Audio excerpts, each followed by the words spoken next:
हमारे पास talcum powders का बड़ा ज़बरदस्त रुझान है, बहुत ज़्यादा खुशबू हमारे बच्चे से आनी चाहिए, वो बड़ा लगाया जाता है हमारे। तो क्या लगाना ठीक है? लगा सकते हैं हम टेल्कम पाउडर? नहीं नहीं नहीं, बिल्कुल ये भी बड़ा अच्छा सवाल है, ये बड़े आम लगाते हैं लोग।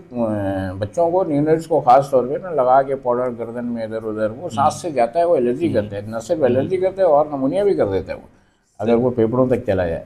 तो पाउडर तो बिल्कुल नहीं लगाना चाहिए, सही। ठीक है ना। और ये अच्छा, कभी कभी लोग कहते हैं कि डॉक्टर साहब वो इधर गर्दन पे थोड़ी हम तो पैम्पर के हिस्से में लगा देते हैं, लेकिन बहरहाल वो स्प्रे तो पाउडर खुलता है, वो लगता है, वो उड़ता है, वो सारी चीज़ें जाती हैं, उसको अवॉइड करना चाहिए। सही। दूसरा, खुशबू के बारे में बड़ा मिसकॉन्सेप्ट है लोगों का, मैं क्या खुशबू से एक एलर्जन है, एकदम इरिटेट कर दिया, तो वो कहते हैं हम परफ्यूम तो नहीं लगाते हैं, हालांकि उनको खुशबू से एहतियात करनी है, परफ्यूम से नहीं करनी है, तो अलग अलग बातें हैं जी। अच्छा।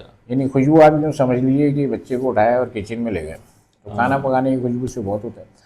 यानी आपने कोई खाना बनाया और कमरे में बैठ के खा लिया, अच्छा। कमरे में आपने सफाई वफाई कर दी, सब कुछ किया, टीवी चलाया, मूवी देखी, सो गए, ठीक है।